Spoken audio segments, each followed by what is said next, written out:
take refuge in Buddha. I take refuge in Dharma. I take refuge in Dharma. I take refuge in Sangha. I take refuge in Sangha.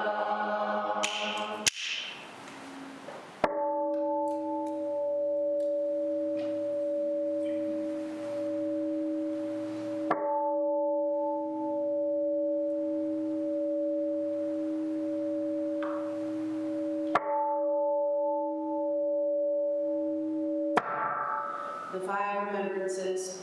I am of the nature to grow old. There is no way to escape growing old. I am of the nature to have ill health. There is no way to escape having ill health. I am of the nature to die. There is no way to escape death. All that is dear to me and everyone I love are of the nature of change. There is no way to escape being separated from them. My deeds are my closest companions. I am the beneficiary of my deeds. My deeds are the ground on which I stand. I am of the nature to grow old. There is no way to escape growing old. I am of the nature to have ill health. There is no way to escape having ill health. I am of the nature to die. There is no way to escape death. All that is dear to me and everyone I love are of the nature of change. There is no way to escape being separated from them. My deeds are my closest companions. I am the beneficiary of my deeds. My deeds are the ground on which I stand. I am of the nature to grow old. There is no way to escape growing old. I am of the nature to have ill health. There is no way to escape having ill health. I am of the nature to die. There is no way to escape death. All that is dear to me and everyone I love are of the nature of change. There is no way to escape being separated from them. My deeds are my closest companions. I am the beneficiary of my deeds. My deeds are the ground on which I stand.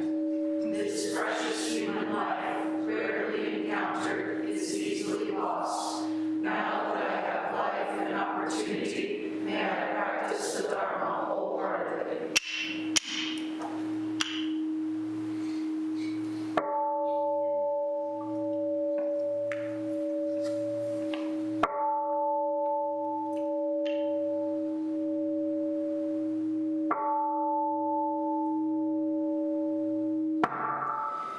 Mahayana refuge. In my heart, I take refuge in Buddha, Dharma, and Sangha.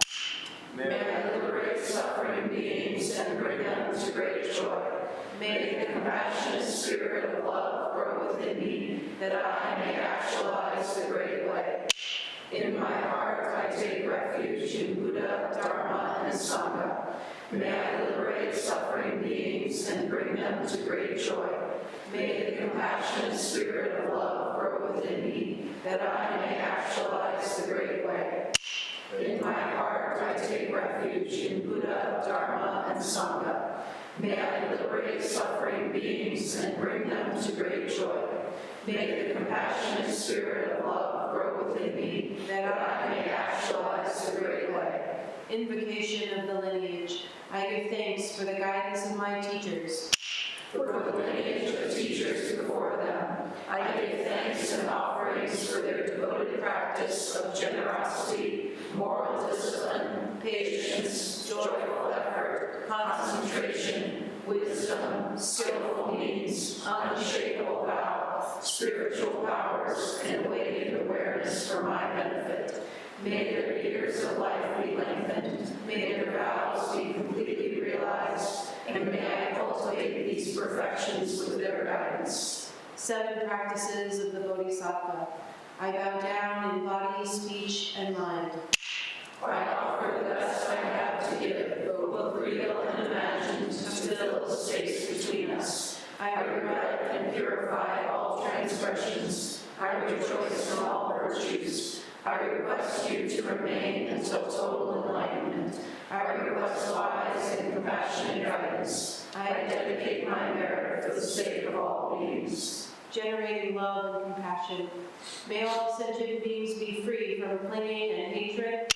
Being close to some and distant from others, how wonderful it would be. May this be accomplished. I will free them from clinging and hatred. Bless me to accomplish this. May all sentient beings enjoy happiness and the causes of happiness. How wonderful it would be. May this be accomplished. I will bring them happiness and the causes of happiness. Bless me to accomplish this. May all sentient beings be free from suffering and the causes of suffering.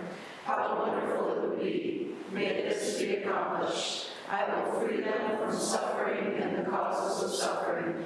Bless me to accomplish this. May all sentient beings have the joy that has never known suffering. May they be free from clinging, hatred, jealousy, miserliness, doubt, pride, wrong view, ignorance, and dualistic thoughts. How wonderful it would be. May this be accomplished. I will bring them to this state. Bless me to accomplish this. Please prepare for Zazen.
Please sit comfortably facing the teachers, and we will recite the Gatha on opening the sutra on page 8 of your Divinity book.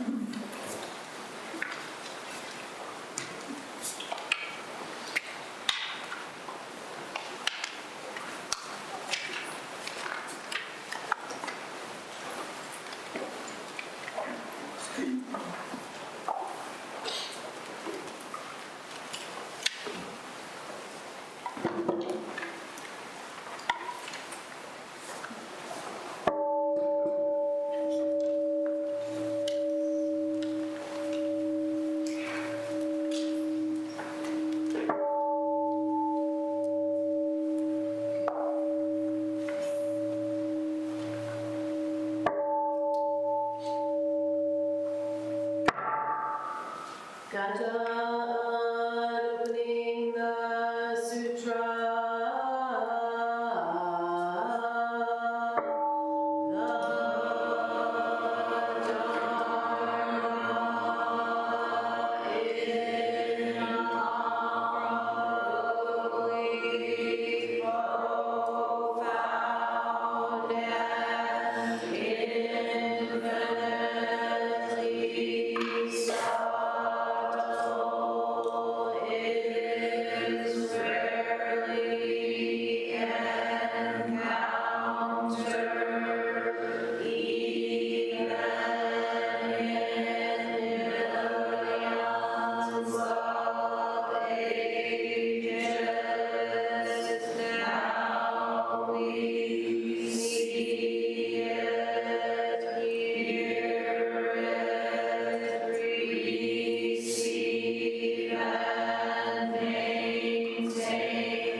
Good morning, everybody.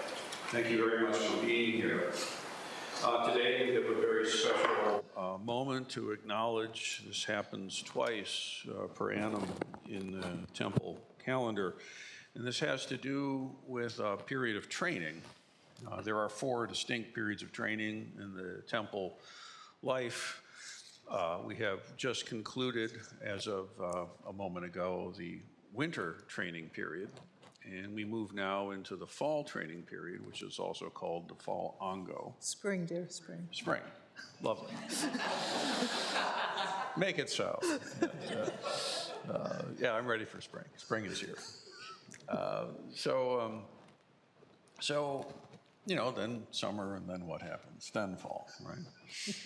So one of the things about this is that, there's a deep wisdom that's kind of baked into the Sangha and Sangha life, and these things have etymology and roots from the very beginning of the Buddha's own day and teaching. And there's a recognition that there are times to chill and relatively, of course, chill and kind of ease in and integrate, right? And then there are other times where it's time to like let's kick it up a notch here, folks, okay? And one cannot be constantly in the let's kick it up here, folks mode. If you're in that way all the time, inevitably burnout and belly flop and regret follows. So theoretically, we've just come off a period of resting and integrating, real or imagined. And now we move into a period called Ango, and let's kick it up a notch. And I'm not going to go on at great length about this, although I could. I think all of us can sense there's a massive shift in the geopolitical order that's happening around us, the like of which I would say safely none of us have seen before in our lifetimes. And it's not just America. This is happening globally, and it's going to continue. All right, this horse has left the barn. This is going to continue on, and so it's absolutely critical that we each find a way to take custody of our own practice as a primary response to the world being on fire, okay? There are many, many things that we can do as individuals and groups, but none of them will have efficacy if our own Dharma practice is not together, okay? So for the sake of the world, writ large, for the sake of our community, for the sake of our country, for the sake of the folks in our little village here, for those of us that practice together in this community, for the sake of all of these, for the sake of our descendants who will inherit the catastrophes or hopeful improvements perhaps that are about to occur, perhaps on the other side of the calamities, for the sake of all of these beings, I invite each of us to consider deeply, how will you take your practice to a deeper place over the next period of time? You know, what is it? Something like 90 days or less, 16 to 90 days, somewhere in there, depending on how the calendar lands. And so if you're entirely new to Zen practice, if this is your more or less first day in the space, you know, put a pin in trying to develop equanimity, concentration, your ability to put your mind where you want it to be in the practice of Zazen will give you the ballast you and your loved ones need to help address these moments, okay? If you've been practicing for a while, practice a little more, right? There are increased opportunities for community practice here at the temple. There's increased opportunities for taking your practice at home and digging in more. We'll be hearing about different workshops and an expanded schedule and all kinds of opportunities, right? But whatever it looks like, take time, think about it. Put this stuff in writing. Put that little practice plan someplace where you can see it to remind yourself. And it's not, please don't put this in the box of another thing I have to do and check off a list to, get someone else's approval. It won't help you anyway. It's really yourself, right? We are in this boat together and the seas are getting choppy and it's just starting. Whatever hatchets you have out there, please bury them, end it. Please take care of yourself, please take care of each other. We do not know how we are going to need to rely on each other over the next coming years. Perhaps differently than in the past. So set the groundwork now for this. Does this make sense to everybody? What we do in this temple is in no way separate from the churning of the world. And yet, the way to deal with the churning of the world is to find the stillness inside yourself. Find the still point in the center of your own experience, and from that place, engage in the world in a way that makes sense. And look to your people around you, the people in this community. Let's start here. Let's dig in together during this period of Ango. Doan Roshi will be leading the Ango. Please, if you would introduce our topic, Roshi. Thank you, Roshi. That was really actually kind of inspiring. Surprise.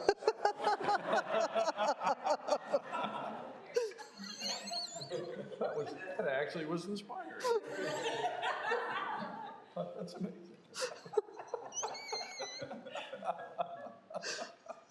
Okay. So, knowing how to pull it together very quickly, right? We are all going to have to develop this skill over this Ango and far, far beyond the Ango.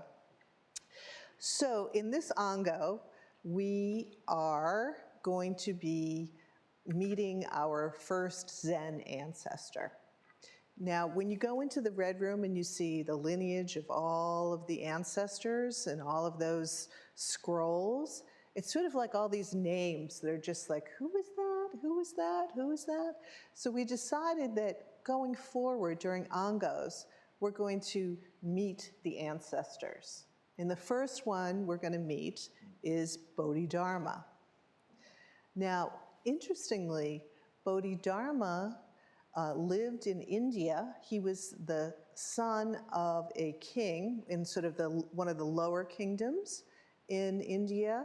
And where they lived, there was like 1,000 temples where they lived. And it was also a center of silk manufacturing. So there was a lot of religious activity. There was also a lot of merchant activity going on. He started studying Buddhism like at 7. He basically just said to his dad, you know, I think I want to study Buddhism. And of course, in India, the main religion is Hinduism. And fortunately for him, his father said, yeah, great, we'll get you a teacher. And his teacher was Prajnatara. And Prajnatara actually started out life as an orphan. So isn't this interesting? The prince being taught by the orphan, and all of the experiences of being an orphan in India back in the day, right? Way, way back in the day. He studied with Prajnatara for many, many years, and it's also, scholars are beginning to think that Prajnatara was actually a woman, right? So prajna means wisdom, and Tara is up above us here on the altar, which is sort of really interesting that out of that encounter with his teacher, he brought Zen to China. And that's what we're going to study. We're going to study how did that happen? What was he like? He was actually quite colorful, a really colorful character. He was apparently quite large and tall, and the Chinese used to call him the Red Barbarian because he looked so different from the Chinese. He is said to have brought tea to China, and the way that he did it is he was having a really hard time staying awake in his Zen practice. Can we all relate to that, right? But Bodhidharma, being Bodhidharma, he rips his eyelids off, right? Because he doesn't want to close his eyes. And when the eyelids fall to the ground, they start to sprout tea leaves. And of course, the tea in the monasteries, this is kind of a little bit of a fantasy thing going on there, just in case. Mythic level and all that stuff. But tea is a really big part of monastic life because you got to stay awake, right? So that's like one little tidbit about Bodhidharma. And the other tidbit about Bodhidharma that I think it's really important for us to oh, this is interesting. So when his teacher died, and he's in this grieving process, right? The teacher, before she died, said, I want you to go to China. So he's totally grieving, but he wants to honor his teacher's wish, right? So he starts packing his bags, and he's headed on the Silk Road, because there was a Silk Road from India into China, as we all know. But he got stopped because the Huns were on the Silk Road, and they were killing people and stealing and whatever. So he couldn't go that way. Instead, he had to go by boat. So I don't know if you can have a sense of where the Indian Ocean is, and then you have to go all the way around the tip of Malaysia and then come around to the China Sea, right? It took him 3 years by boat to get to China. So the reason why I'm bringing this up is because they were choppy waters, choppy times in his day and age, just like we have today, right? I think that's really important to appreciate. Then the other thing to appreciate is he's really this interesting bridge between Indian Buddhism and Chinese Buddhism. And you will see in this text that we're going to read how the way that we practice in this temple today can be traced all the way back to how Bodhidharma approached awakening and enlightenment and practice. And this is really interesting. So I'm hoping that this really is very alive for us. And to that end, we're going to start out with a very alive thing, right? So first of all, do you have your piece of paper, right?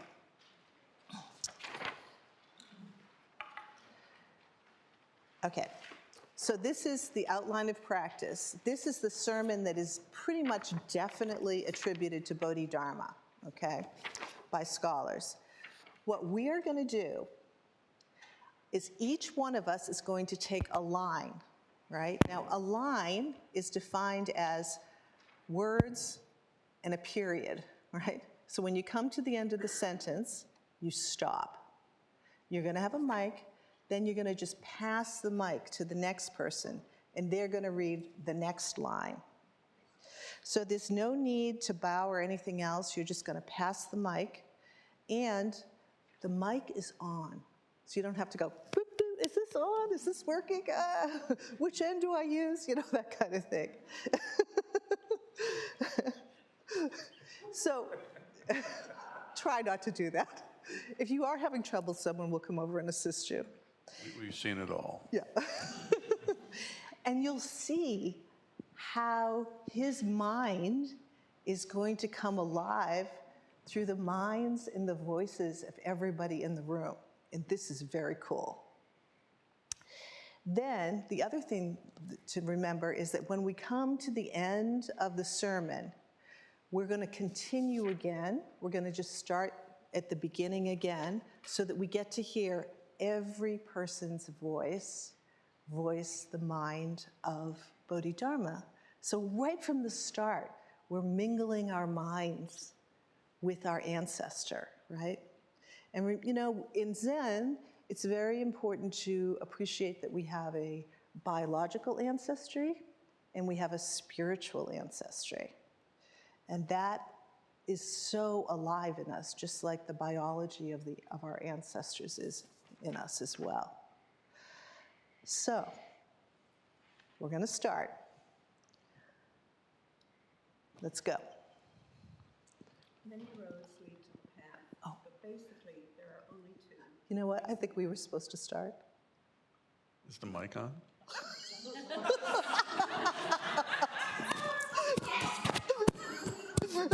Hello? Is this thing on? Oh, it's on, but it's not working. Oh, that's great. Why does non-good start? No, actually, we're supposed to start. It's going perfectly. Does that mic work? Yeah. Okay.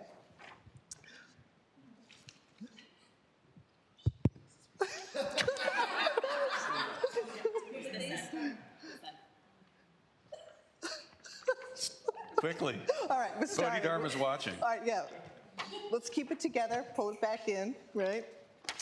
Outline of practice. Many roads lead to the path, but basically there are only two, reason and practice. To enter by reason means to realize the essence through instruction and to believe that all living things share the same true nature, which isn't apparent because it's shrouded by sensation and delusion. Those who turn from delusion back to reality, who meditate on walls, the absence of self and other, the oneness of mortal and sage, and who remain unmoved even by scriptures, are in complete and unspoken agreement with reason. Without moving, without effort, they enter, we say, by reason. To enter by practice refers to four all-inclusive practices: suffering injustice, adapting to conditions, seeking nothing, and practicing the Dharma. First, suffering injustice. When those who search for the path encounter adversity, they should think to themselves, in countless ages gone by, I've turned from the essential to the trivial and wandered through all manner of existence, often angry without cause and guilty of numberless transgressions. Now, though I do no wrong, I'm punished by my past. Neither gods nor men can foresee when an evil deed will bear its fruit. I accept it with an open heart and without complaint of injustice.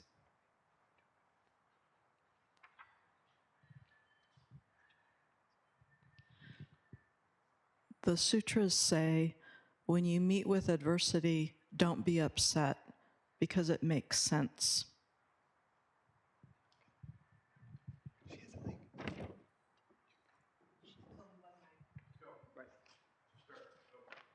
Okay. I don't even know where we were. I don't know where we were. With such understanding, you're in harmony with reason, and by suffering injustice, you enter the path. Second, adapting to conditions. As mortals, we're ruled by conditions, not by ourselves. All the suffering and joy we experience depends on conditions. If we should be blessed by some great reward, such as fame or fortune, it's the fruit of a seed planted by us in the past.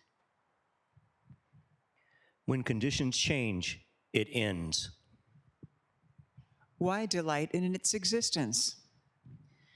But while success and failure depend on conditions, the mind neither waxes nor wanes.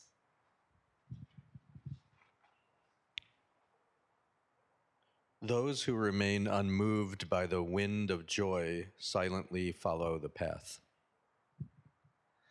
Third, seeking nothing. People of this world are deluded. They're always longing for something, always, in a word, seeking. But the wise wake up. They choose reason over custom. They fix their minds on the sublime and let their bodies change with the season. All phenomena are empty. They contain nothing worth desiring.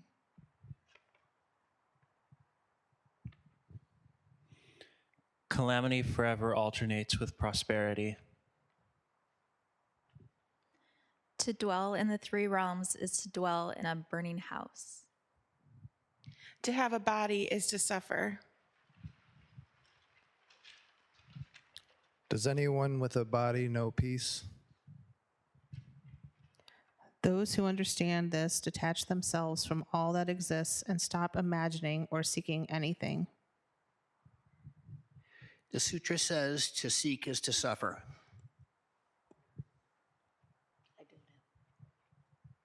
To seek nothing is bliss. When you seek nothing, you're on the path. Fourth, practicing the Dharma.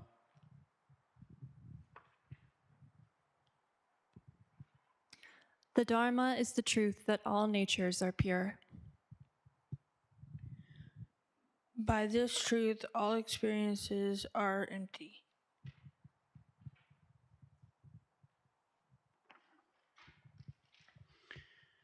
Defilement and attachment, subject and object do not exist.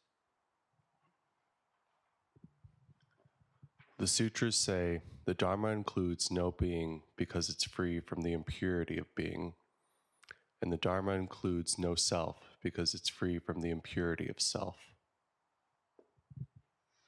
Those wise enough to believe and understand this truth are bound to practice according to the Dharma. And since that which is real includes nothing worth begrudging, they give their body, life, and property in charity without regret, without the vanity of giver, gift, or recipient, and without bias or attachment.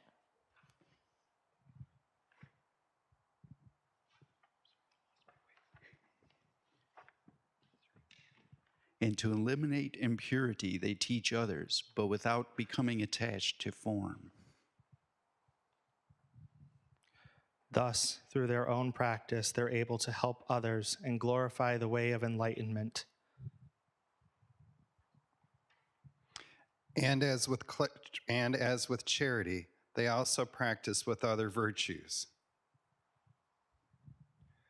But while practicing the 6 virtues to eliminate delusion, they practice nothing at all. This is what's meant by practicing the Dharma.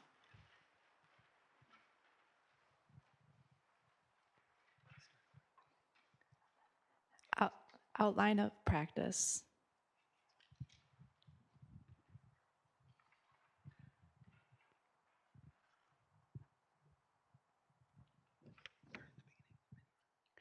Many roads lead to the path, but basically there are only 2, reason and practice. To enter by reason means to realize the essence through instruction, and to believe that all living things share the same true nature, which isn't apparent because it's shrouded by sensation and delusion. Those who turn from delusion back to reality, who meditate on walls, the absence of self and other, the oneness of moral and sage, and who remain unmoved even by the scriptures, are in complete and unspoken agreement with reason. Without moving, without effort, they enter, we say, by reason. To enter by practice refers to 4 all-inclusive practices: suffering injustice, adapting to conditions, seeking nothing, and practicing the Dharma. Let's all read this together. Oh, I'm sorry. First, suffering injustice.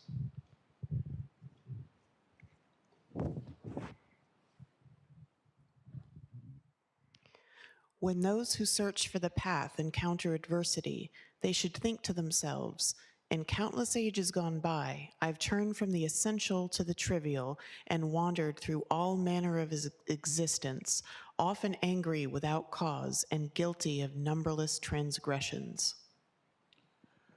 All together then. Now, though I do no wrong, I'm punished by my past. Neither gods nor men can foresee when an evil deed will bear its fruit. I accept it with an open heart and without complaint of injustice. The sutras say, when you meet with adversity, don't be upset, because it makes sense. With such understanding, you're in harmony with reason, and by suffering injustice, you enter the path. Second, adapting to conditions. As mortals, we're ruled by conditions, not by ourselves. All the suffering and joy we experience depends on conditions. If we should be blessed by some great reward, such as fame or fortune, it's the fruit of the seed planted by us in the past. When conditions change, it ends. Why delight in its existence? But while success and failure depend on conditions, the mind neither waxes nor wanes. Those who remain unmoved by the wind of joy silently follow the path. Third, seeking nothing. People of this world are deluded. They're always longing for something, always in a word, seeking.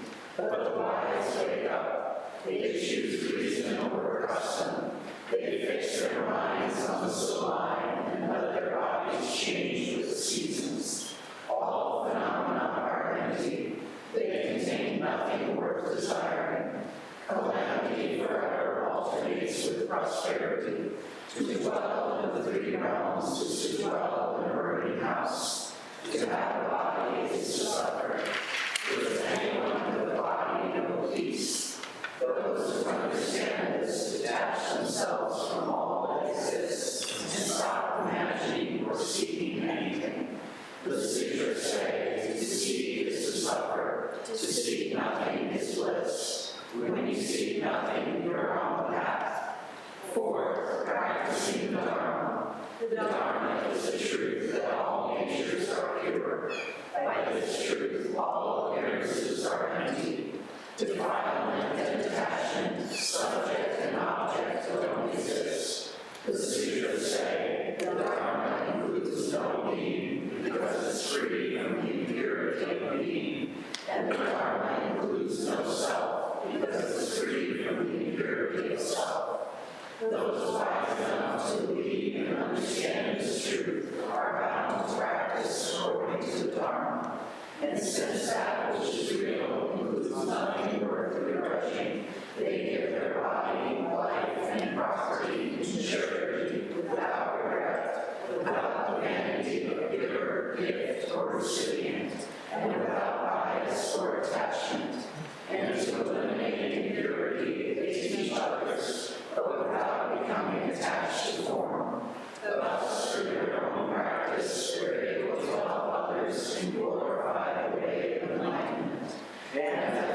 All right, so we have this wonderful energy of the Sangha voicing this sermon together. So you're going to take that with you when you're home, when you're practicing. And the recommendation is to just run through this sermon daily. It's quite short, okay? And that way you'll carry the thread of today's ceremony throughout the Ango.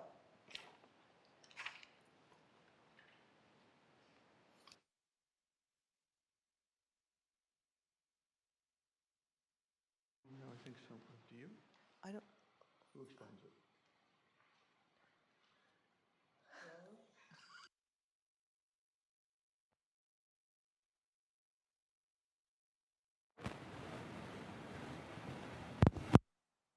Steve, that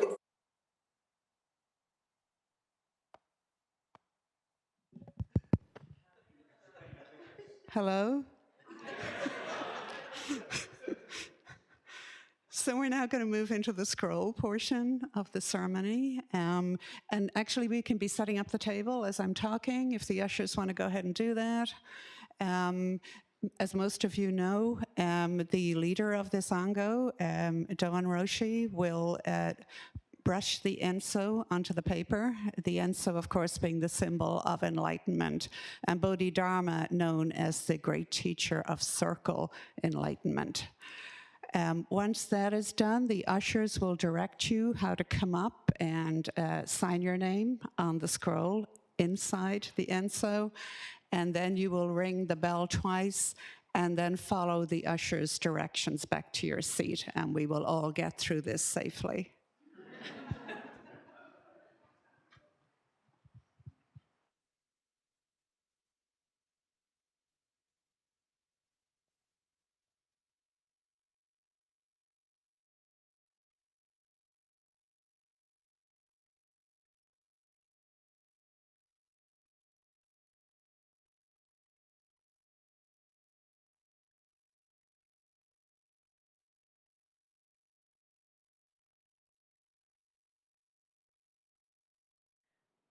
Please stand for the show Saimyo Kichicho Dharani. It's on page 6.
Sho Saimyo Kichijo Dorani No San Manda Motona no Arachi Koto Sha Sono Nanto Jito En Gyaki Unun Shifura Hara Shifura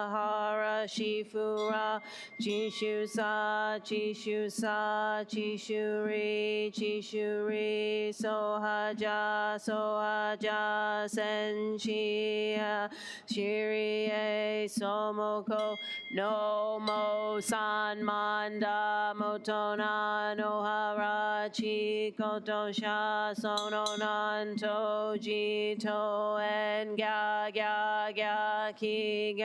ki unun shifura hara chishuri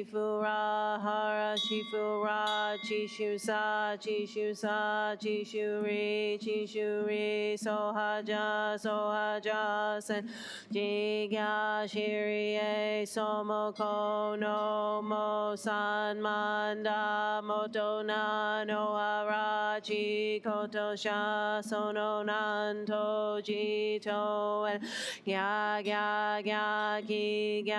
Ki Unun Shifura Hara Chishuri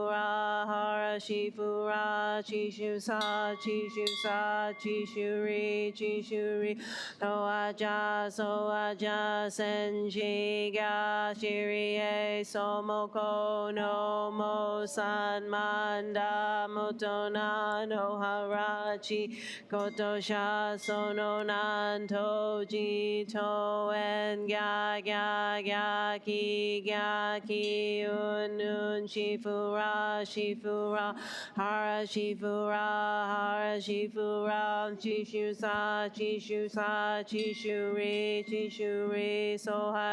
Sohaja Senshi Gya Shirie Somoko no Mo San Manda Motona no Arachi Koto Sha Sono Nanto Jito ki Unun Shifura Hara Chishuri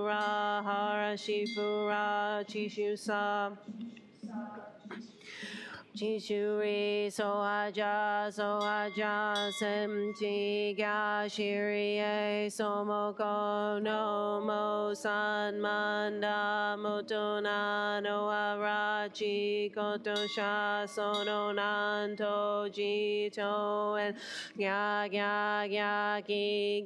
ki Unun Shifura Hara Chishuri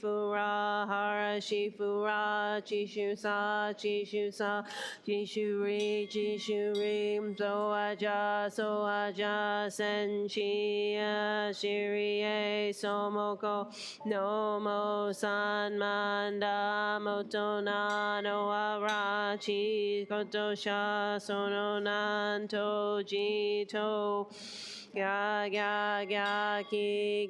ki Unun Shifura Hara Chishuri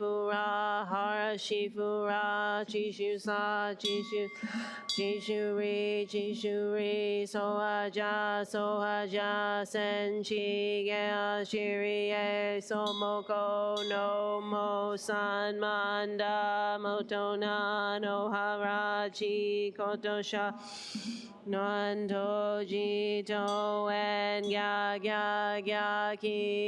ki Unun Shifura Hara Chishuri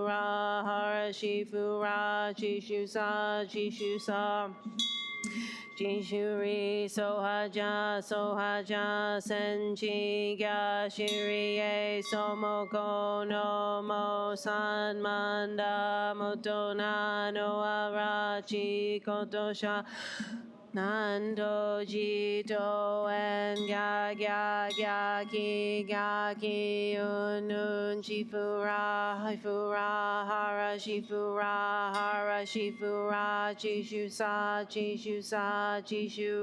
jishuri sohaja ja senji ga shiri e somoko no mo san manda motona no harachi koto sha sono nanto jito gya ki unun shifura hara jishusa jishuri sohaja senji ga shiri e somoko no mo san manda motona no harachi koto sha sono nanto jito ki unun shifura hara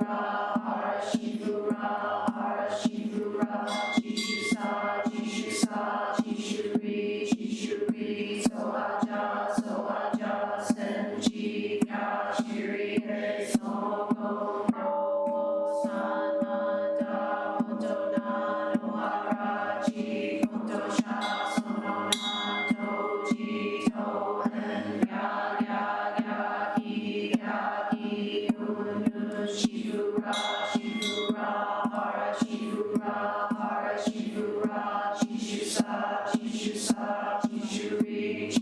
jishuri sohaja senji ga shiri e somoko no mo san manda motona no harachi koto sha sono nanto jito ki unun shifura hara jishusa jishuri sohaja senji ga shiri e somoko no mo san manda motona no harachi koto sha sono nanto jito ki unun shifura hara jishusa jishuri sohaja senji ga shiri e somoko no mo san manda motona no harachi koto sha sono nanto jito ki unun shifura hara jishusa jishuri sohaja senji ga shiri e somoko no mo san manda motona no harachi koto sha sono nanto jito ki unun shifura hara jishusa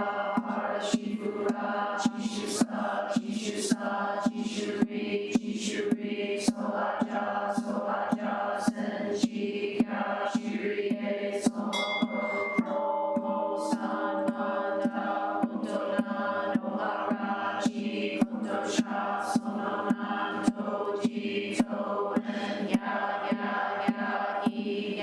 ki unun shifura hara jishusa jishuri sohaja senji ga shiri e somoko no mo san manda motona no harachi koto sha sono nanto jito ki unun shifura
Infinite realms of light dark convey the Buddha mind, all that is and we ourselves come forth in perfect harmony.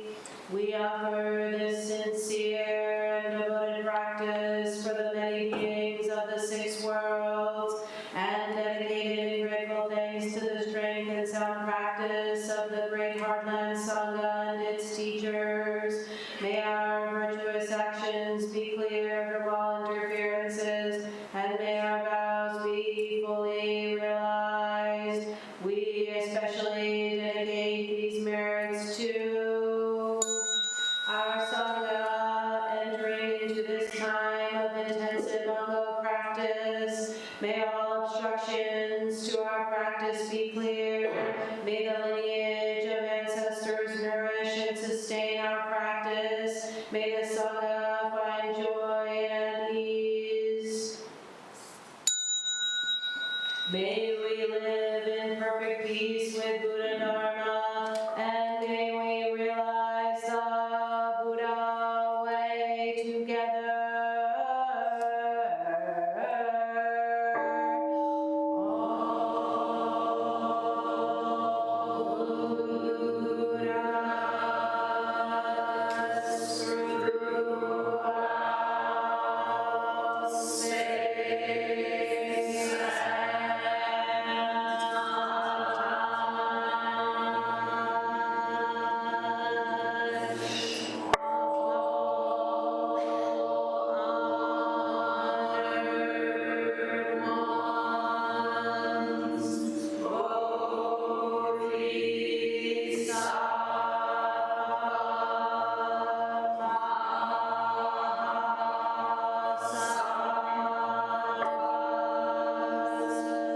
Wisdom,